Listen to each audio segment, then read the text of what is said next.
You ready to get the best shape of your life? All right. Oh, goodness.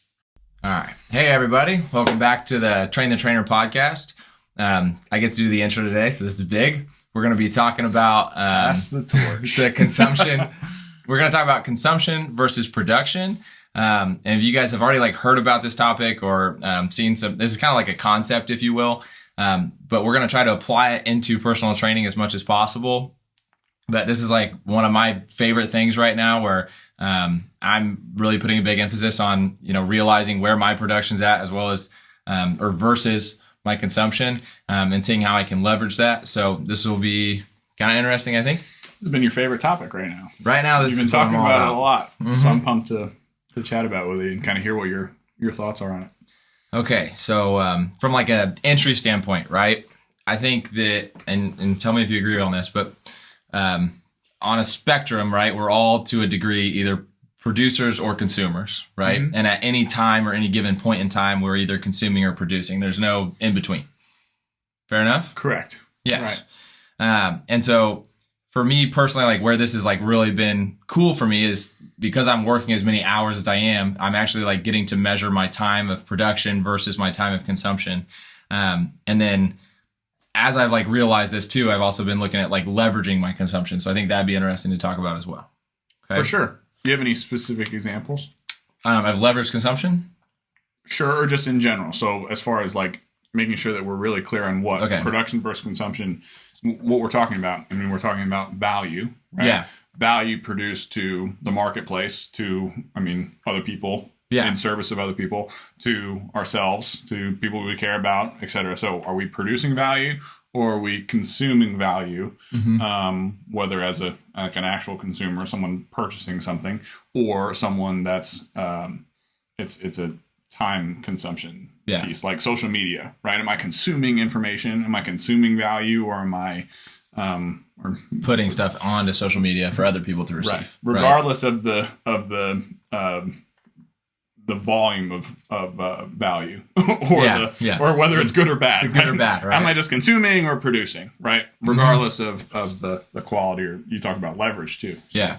I think in just directly in the personal training space, I think this is relatively obvious. It's for me, am I training or am I not training, right? That's the simplest way to put it. But you can also see this in sessions sometimes. So sometimes a lot of my clients do packages. So let's say that a client bought 24 sessions, right? Mm-hmm. When I'm with my client and we're at our 18th session, we've essentially forgotten that we've paid for this service, in my belief, where it's more we are just working out now. And so in session sometimes you'll see trainers, I think, consuming more than producing for their own clients, right? Which later becomes a problem because later on you ask for a price tag again, or you ask for, hey, it's time to re-up, and you haven't been producing the last 8 to 10 sessions because there's no longer a purchase still tied to that time you're meeting. Mm-hmm. And so they're consuming either by just talking about their personal life and trying to get their client to give them, whether it be advice or sympathy, give it whatever, or they're even on their phones and legitimately consuming media in the middle of their appointments, which is also something that happens a lot. Oh, my word. Yeah, which is terrifying. But you want to make sure that you're on the production side of things because there is an exchange of monetary value happening. And later on when that renewal comes, you're going to want to make sure that they're understanding that they're paying for that production. So they're the ones that are actually consuming the product. Yeah, it's amazing how great, and this is funny because this is the first time I've kind of thought about it in that way, but for someone's first session of the package or when they need to get them to renew, great, spot on, perfect. Yeah. And the last 2 to 3 sessions of a package, so-and-so needs to review, or renew. I need to make sure that I'm on point. That's true. Yeah, so then you might do a body fat test, and their last 2 sessions be oh, we still got to move the needle forward. And it's it's comically bad. Yeah. What were you doing the last 10 sessions, dude? Right. We're only going to measure body fat the day before they have to renew, right? To make sure that they stay on board. Mm-hmm. That's hilarious. In not a good way. Not in a good way at all. But to touch I think it's perfectly fine, and it can provide value. I think it does produce value to some people to have that, personal relationship too, not just the fitness aspect. And I don't think you were saying that just for clarity's sake. But if you're talking with your client and it provides value to them to come in and talk about their lives and talk about things that are going on for them and seek that that peer advice, influence, etc. I think that's all awesome. That's all a value. Well, some people add. want to be heard. Yeah. Like being heard is their form of consumption. And so even though they're talking to you, they're consuming by talking to you. Yeah. Okay. And so being like a good ear or giving good advice, like that's still a level of production that you can provide to your clients. So it doesn't mean don't be 100%. personable. I'm not saying that at all. No. Right. But understanding like where is the value being transferred? I mean, Grant Cardone always talks about like sell or be sold. Yeah. And it's really the same. It's the same ideology. It's just said a different way. Yeah. Where it's like either one of us is consuming and one of us is producing at all times. There's no like in between. It's like I'm either providing value or I'm receiving value. And so I think it's really cool when you start viewing the world that way, because when you can apply it to your worldview, you can kind of withstand yourself from so many places of consumption where it's like, I'm just not going to consume, I'm not going to consume, I'm not going to consume, that you're forced to produce. Yep. Does that make sense? And so kind of put like guardrails up. Yeah. And so I think it's easier for me personally to avoid consuming. So like, staying off my phone, staying off of social media, listening to music, but not really. I don't really listen to music anymore because I feel like those are all levels of consumption, right? Mm-hmm. And so I think avoiding consumption as a trainer or anybody is going to provide a ton of value to the rest of your life. Not only from like a monetary standpoint, but also like in your relationships, so like with my relationship with my fiance, making sure that like I'm consistently producing for her doesn't just mean like I'm paying the bills, but it also means like when I come home, I'm giving her attention or like talking to her about the things she wants to talk about, etc. Yeah. I think that gets very, potentially metaphysical, but like in a way that is extremely rewarding, right? Like the best role for a spouse or for me as a father, right, is like I exist for my daughter, not the other way around. She doesn't exist for my enjoyment, although I do enjoy her, but it's because I'm trying to put energy in, and the more energy I put in, typically the more reciprocates and comes back to me, right? If I'm solely trying to provide value to my wife, right, the more value typically comes back to me. Where oftentimes people have that like transactional nature in relationships where I'm only going to like give value if I know I'm going to get value. Yeah. Like I'm only going to go work overtime if my wife makes me dinner. It's like, no, you can't. You work overtime, and because you're working overtime, now your wife might make you dinner. But it has to start with the production. You focus always on the value you're providing first, and then whatever you receive is what you receive. You just continue to focus on production. Yeah. People kind of look at it in like that weird balance, similar to like the work-life balance that we talk about, when it's not that way at all. Like it's an infinite scale. So the more value I deliver to my wife, the more that comes back to me, right? Even just reinforcing the identity that I am a good husband, right? Yeah. That's something that I'm giving myself that gift in solely trying to provide value to my wife or to my daughter, right? That comes back to me. I know I'm a good father because I'm solely giving value to my daughter, right? With expectation of nothing in return, but it always comes back to you. As opposed to, I think a lot of times people think like other people exist in their sphere, or they even keep like friends in their sphere for their own enjoyment. Yeah. Which is very transactional, and you're trying to consume in that relationship, and you can never consume enough. No. Right. And so I think it's really cool. And so, I mean, there's a study, we talk about it a lot in regards to income and happiness and how they move on a scale together. And so for a long time, it was believed that around $70,000 a year annually, that happiness started to tailor off when income continued to increase. Once they removed inherited money, then they saw that they continued to move, what's the word? They moved with each other. Yeah. Commensurately. Yep. Yeah. So as income went up, happiness continued to go up forever. And so if you think about it from like, okay, so if production is typically tied to income. Okay. I mean, the richest people in the world have found a way to take a product or produce a product and then put it in the hands of as many people as possible. So they're producing at a massive, massive scale, right? And so these people are receiving a massive, massive income. And weirdly enough, they're getting a massive level of happiness with that. Yeah. And so I think what it comes down to is you can kind of get rid of the income part and you realize that production and happiness move together. Yeah. Right. And so the more you're producing, the happier you end up being. The more value you put out, the more that comes commensurately back to you. Now, this is something, I mean, it was an old study that had said like happiness, there was zero increase in perceived quality of life above like, it was like $85,000 or $86,000 a year, I think was the actual number. And I remember that being taught to me in high school, like Same. Being shared in college, right? Like there's no real point in making more than $86,000 a year unless you're just like a glutton. Right? Yeah, you're selfish for doing that. Right. And I think that's so cool that research kind of confirmed what I then came to believe, and that was just here recently. I think it was like 2020 or 2021 that like perceived happiness only goes up the more the income that you earn. Perceived value, right? Self-worth.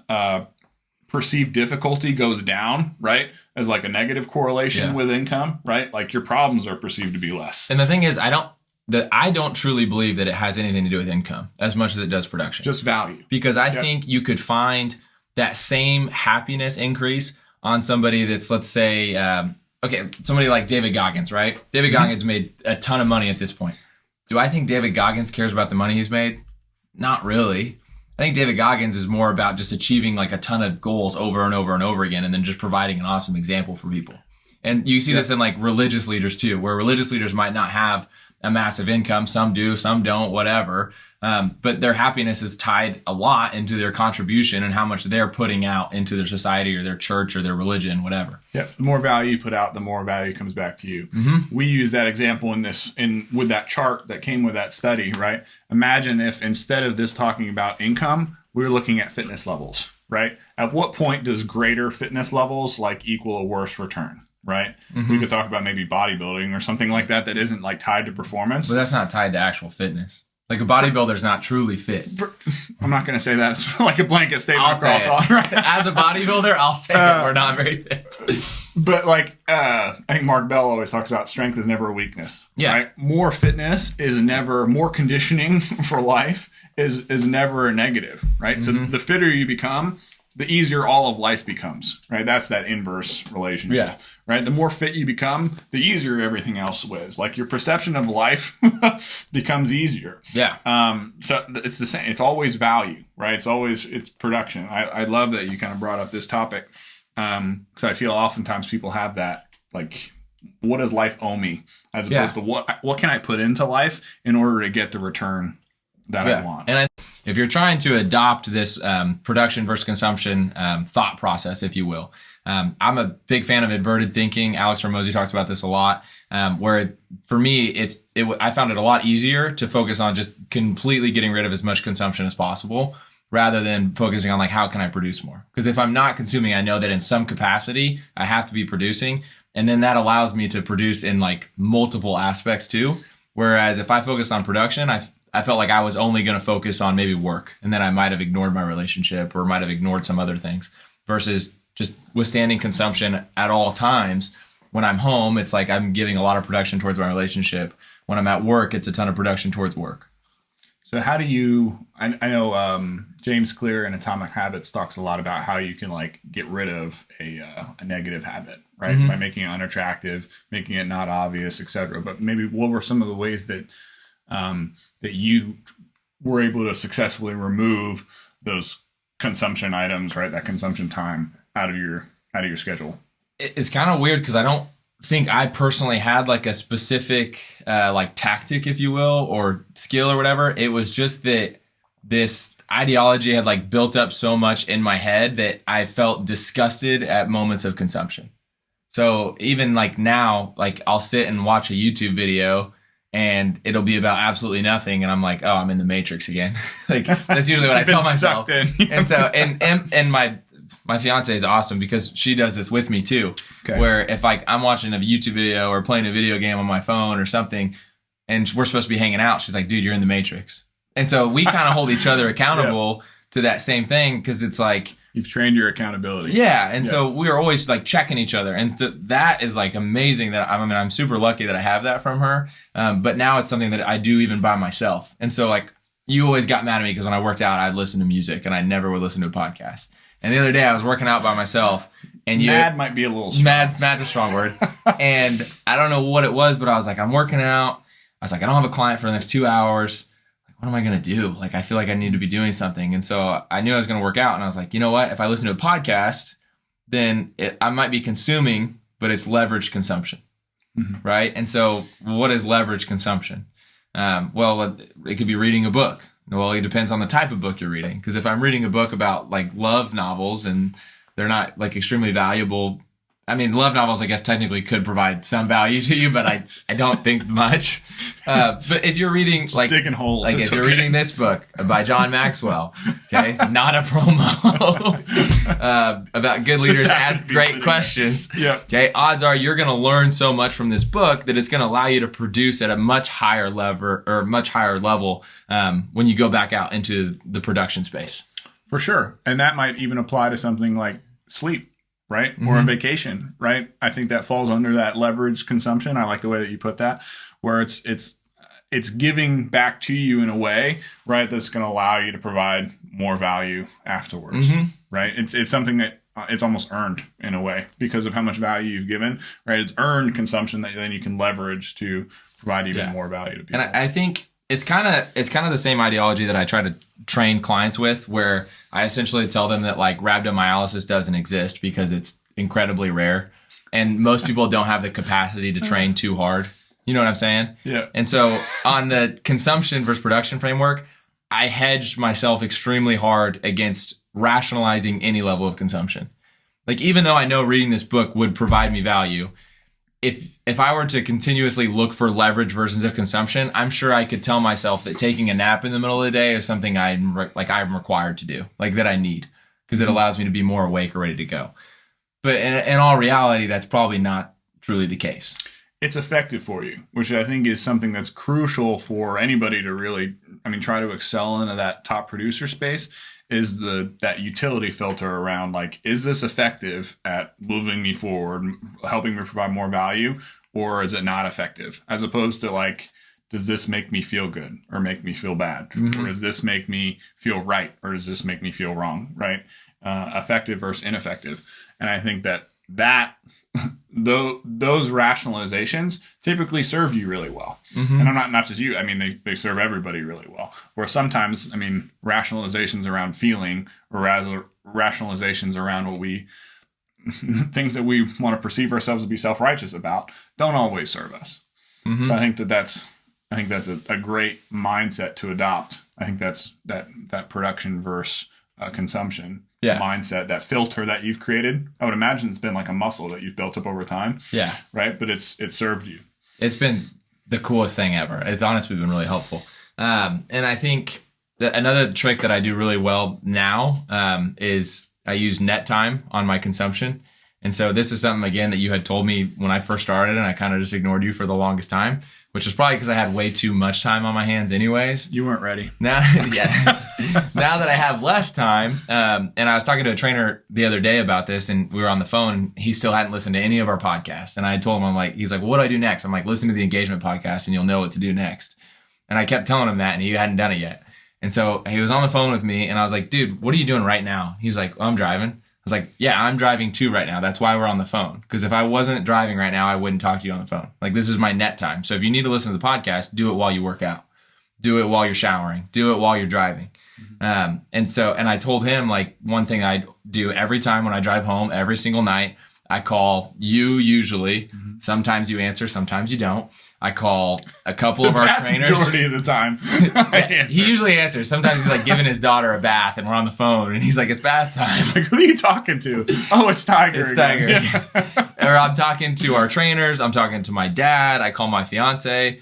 Or I listen to podcasts. So, like, to me, that's my net time where I have to drive home. It takes 25 minutes, but it allows me to focus on where can I either be producing to the people like around me, like my family, my friends, or where can I consume like a leverage version of consumption. So whether that's education or talking to Andy to get more information on a problem I had throughout the day.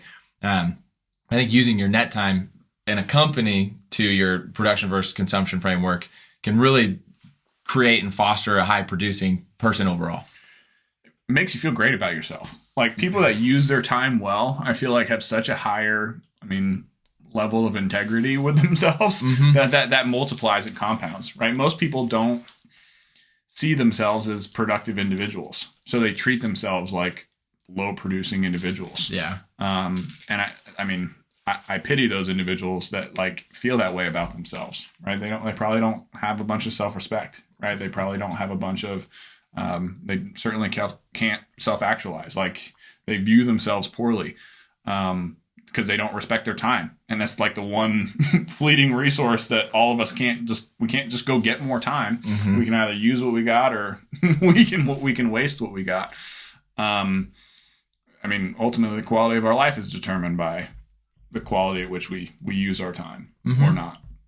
I think this is a really important topic. So if you were to go back into a previous space, like, so if let's say 8 years ago, maybe, or 10 years ago, wherever this was for you, where you weren't living life with this much intention, right, or this much focus, how would, if knowing what you know now, how would you develop that habit quickly? As opposed to, like, for me, it's been like a summation of events that have naturally occurred over and over again, and you giving me reminders, whatever. But it took 3-4 years for me to get to this point. How would you do it in a year?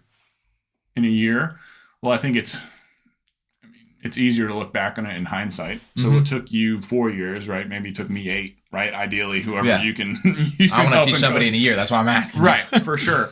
So, I mean, understanding the process is, again, a whole lot easier in hindsight. I wish James Clear's book, Atomic Habits, was around like years ago when I was trying to become, more effective with my time. Which I've never read, by the way. Still haven't read it. That's okay. I know. I was your Cliff Notes. Yeah, you got me. What helped me a lot with time, and again, it took years to get to this point, but someone helped shortcut this for me, was that you either live life by design or you live it by default. So I had a client, Ron Carson, who shared he had written a book called The Sustainable Edge, and in this he had a process, that 168-hour activity, where essentially you account for your time as if you were someone worth, planning out all their time, right? As if you were someone worthwhile and responsible for helping, using a little bit of Jordan Peterson's terminology, right? His verbiage. How would you design your life that way? Right? And if you account for all of the time that you have, as opposed to like living life reactively and taking it as it comes, you end up more so in that production versus consumption frame, if you will. I never use that terminology. I know that's something that's been more recent, but for me, it was like, okay, how do I maximize my time?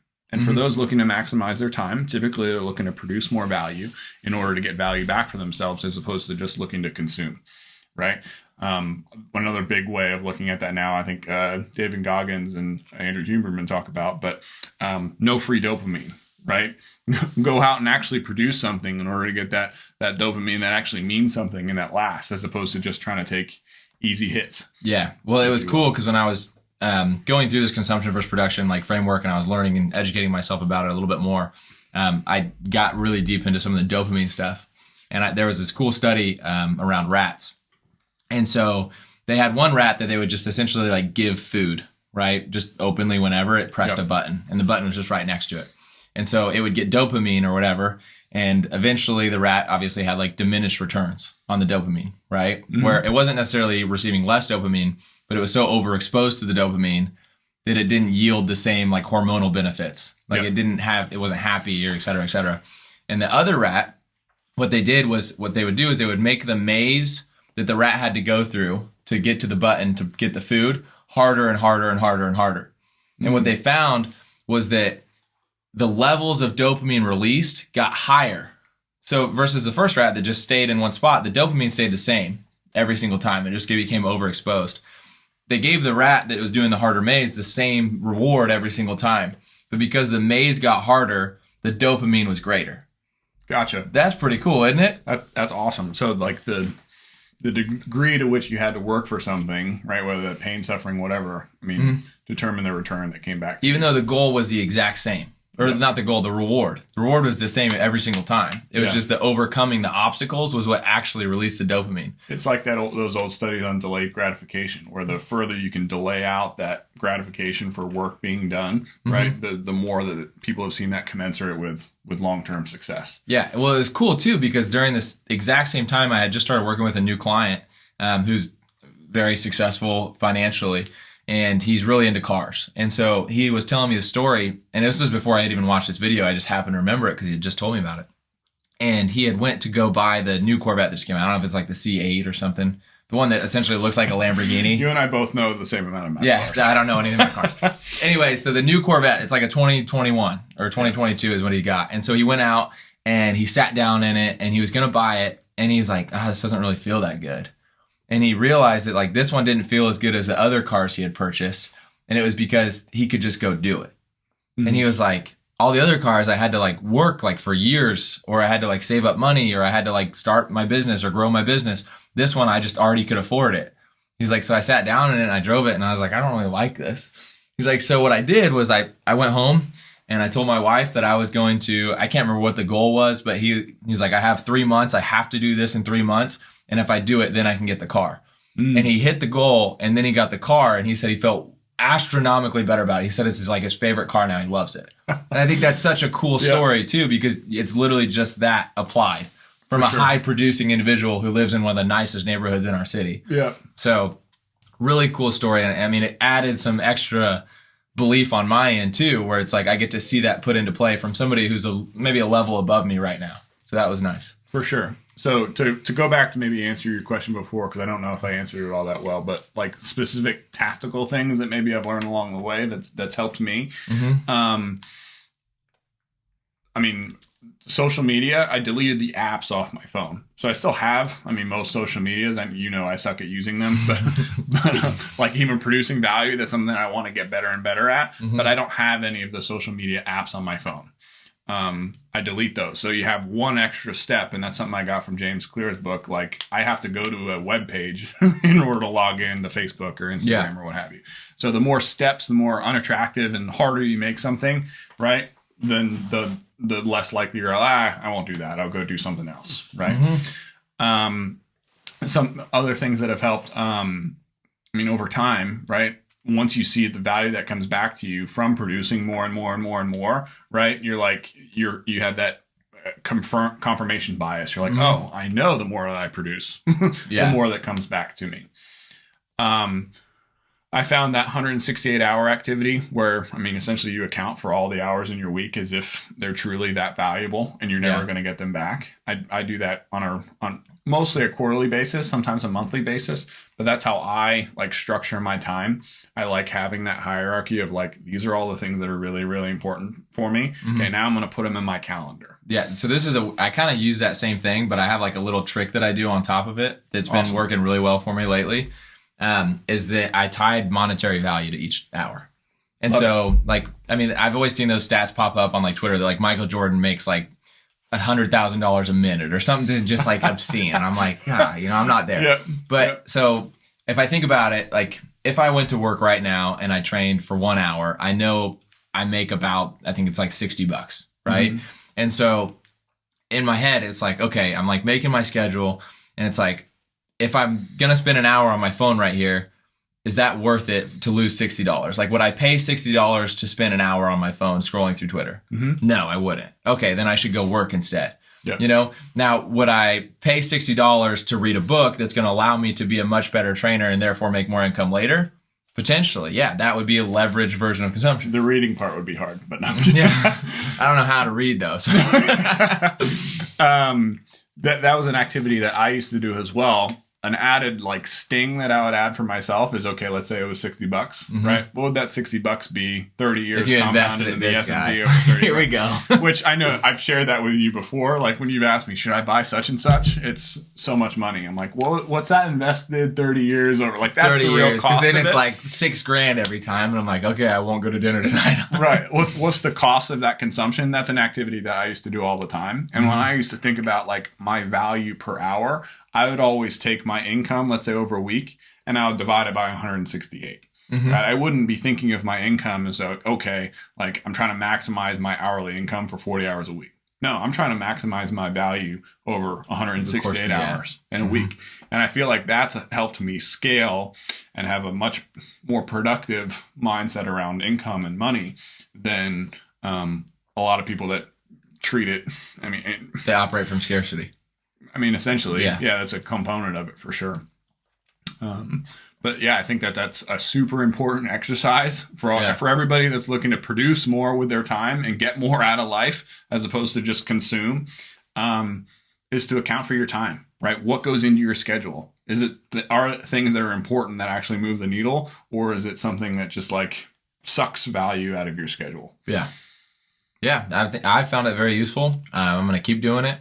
It's like you were talking about earlier, where like you feel extremely fulfilled at the end of the day, which is like higher than any level I've felt before, where it's like when I get home from all my phone calls and that while I'm driving and stuff and I get done just with everything, it's like, man, I just had a great day. Like you just feel like you got so much more done when you're focused that hard and you're actually like living by design, like you said. Yeah. Your job well done. Like good job, good and faithful servant. Like you did what you could have with that day.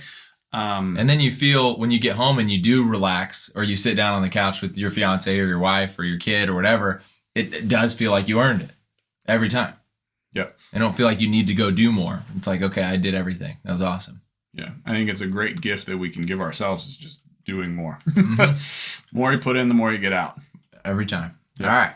We'll see you guys on the next episode. I want to encourage all you guys on here, if you're listening, by the way, to comment or reach out to us directly. I know we kind of have some social media pages. I know I'm on like Instagram and everything else. He's Tiger really more not, so. I'll get better. We would love to like give you guys direct answers to questions you guys have, or talk over certain topic points.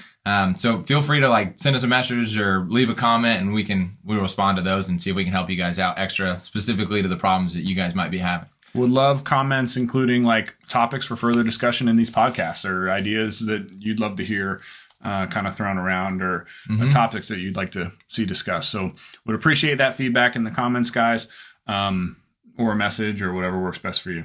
All right. See you guys next time. Thanks, guys.